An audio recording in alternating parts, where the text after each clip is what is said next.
ایک دفعہ کا ذکر ہے کہ کسی گاؤں میں بہت ہی غریب دھوبی رہتا تھا۔ کپڑوں کی دھلائی کے ساتھ ساتھ اس کو آسمان کو قریب سے دیکھنے کا بہت شوق تھا۔ وہ اور اس کی بیوی روز دھوبی گھاٹ پر کپڑے دھونے جاتے تھے۔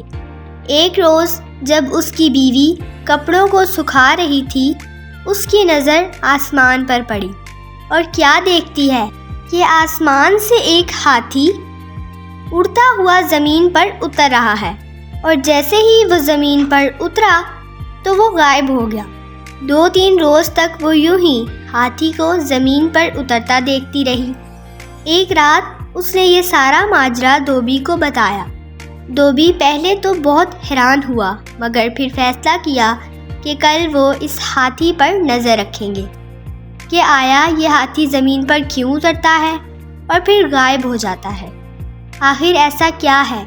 اگلے دن دونوں شدت سے اس ہاتھی کا انتظار کرنے لگے، آسمان پر بار بار نظر دوڑانے لگے۔ آخر انتظار کا وقت ختم ہوا اور ان کو آسمان سے ہاتھی زمین پر اترتا ہوا نظر آ ہی گیا۔ دونوں اس کے پیچھے چل پڑے۔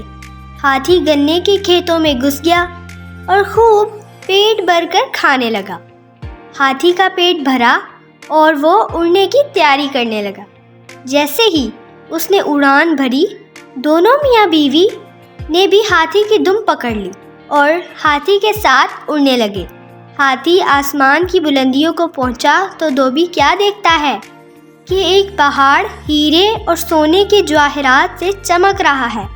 یوں لگ رہا تھا جیسے کوئی اپنا خزانہ چھوڑ کر بھولے بیٹھا ہے۔ دونوں میاں بیوی کی آنکھیں دنگ رہ گئیں۔ آخر ہاتھی پہاڑ پر اتر ہی گیا۔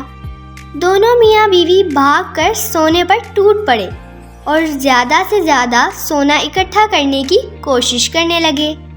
رات کے بڑھتے اندھیرے سے پریشان ہونے لگے۔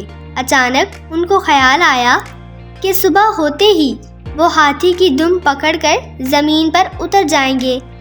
آخر صبح ہوئی اور ویسا ہی کیا جو انہوں نے رات کو سوچا تھا۔ خیر زمین پر اترے اور اپنے گھر کی طرف رواں دواں ہو گئے۔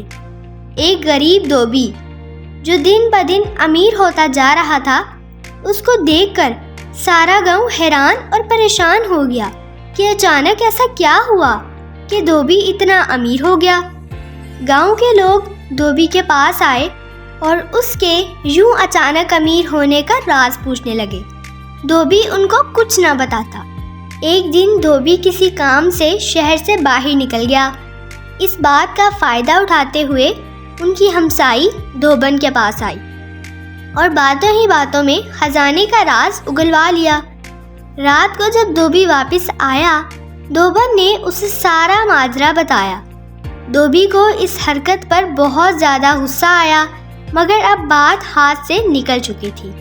صبح سارا گاؤں دھوبی سے مدد مانگنے آ گیا کہ وہ ان کے ساتھ کھیتوں میں چلے اور ہاتھی کے ساتھ خزانے تک پہنچانے میں ان کی مدد کرے۔ یہ سب سننے کے بعد دھوبی کے دل میں لالچ پیدا ہو گیا کہ وہ ان کے ساتھ جا کر اور زیادہ خزانہ اکٹھا کر کے لے آئے گا۔ یہ سوچ کر وہ ان کے ساتھ جانے کے لیے راضی ہو گیا۔ اگلی صبح سارے گاؤں والے کھیتوں کو نکل گئے اور آنکھیں آسمان پر جمائے بیٹھے تھے۔ ہاتھی زمین پر اترا اور گنے کھانے لگا۔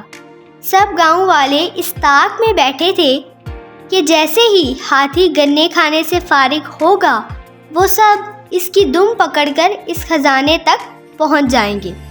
جیسے ہی ہاتھی اڑنے لگا، سب نے اس کی دم پکڑ لی۔ دھوبی سب سے آگے اس کی دم پکڑے تھا اور یوں اس کے پیچھے ایک لمبی قطار میں پورا گاؤں ایک دوسرے کو پکڑے ہاتھی کے ساتھ اڑے چلے جا رہا تھا۔ سب گاؤں والے آپس میں باتیں کرنے لگے۔ وہاں کیا اتنا خزانہ ہوگا کہ ہم سب لے کر آ سکیں گے؟ کسی نے کہا، خود سوچنے سے اچھا ہے کہ ہم کیوں نہ دھوبی سے ہی پوچھ لیں۔ ایک گاؤں والے نے پوچھا، دھوبی وہاں کتنا خزانہ ہے؟ دھوبی خزانے کے لالچ میں گاؤں والوں کے ساتھ چل دیا تھا۔